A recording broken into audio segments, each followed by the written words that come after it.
திருச்சிற்றம்பலம் அனைவருக்கும் வணக்கம். நாம் இன்றைக்கி பார்க்க போகிற பதிவானது பெங்களூரை சேர்ந்த சாய் பக்தை.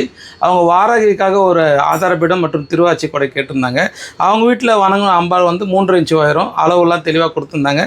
அந்த அம்பாளுக்கு ஏற்ற மாதிரி இந்த வேலைப்பாடு உள்ள திருவாச்சி தான் வேணும்ன்ட்டு நம்ம சேனலில் பார்த்து ஒரு ஸ்க்ரீன்ஷாட் எடுத்து அனுப்பிச்சாங்க. அவங்களுக்கு ஏற்ற மாதிரி கஸ்டமைஸாக அமைச்சிருக்கிறோம். மற்றும் கொடை மட்டும் டிஸ்மெண்டல் பண்ணிக்கலாம். பின்னாடி கிளாத் கேட்டாங்க, ரெட் கலரில் போட்டுருவோம். ஆதாரபீடமானது உங்களுக்கு பார்த்திங்கன்னா அந்த ஃப்ளோரிங் லக்ஷ்மி ரெட் கிரானைட் கொடுத்துருவோம். ஜஸ்ட்டு கொண்டு போய் இப்படி வச்சுக்கிட்டு அம்பாளை வச்சு அலங்காரம் பண்ணிக்க போகிறாங்க. இந்த அமைப்பானது இது வந்து பெருமாளுக்கு ஒரு 1.5 ஆண்டுகளுக்கு முன்னாடியே நம்ம அமைச்சு கொடுத்தோம். இப்போ ரீபாலிஷ்காக கொடுத்தாங்க. ஏன்னா எண்ணெய்க்காரை பட்டுடுச்சு, அதனால் ரீபாலிஷ் கேட்டிருந்தாங்க. ரொம்ப அழகாக இந்த பதிவு நம்மக்கிட்ட ஏற்கனவே இருக்கும். இதே போல் உங்கள் வீட்டில் இருக்கக்கூடிய எந்த ஒரு தெய்வத்துக்கும் சிறப்பான முறையில் திருவாச்சி கொடை அமைக்கணும் ஆசைப்பட்டிங்கன்னா கீழ்கண்ட நம்பரில் வாட்ஸ்அப் மூலயமா பதிவிடுங்க. நல்ல முறையில் அமைத்து கொடுக்கலாம். கொரியர் மூலயமாவும் வேர்ல்டு வைடு நம்ம எங்கே வேணாலும் அனுப்பி வைக்கலாம். நன்றி, வணக்கம். ஓம் சாய்ராம்.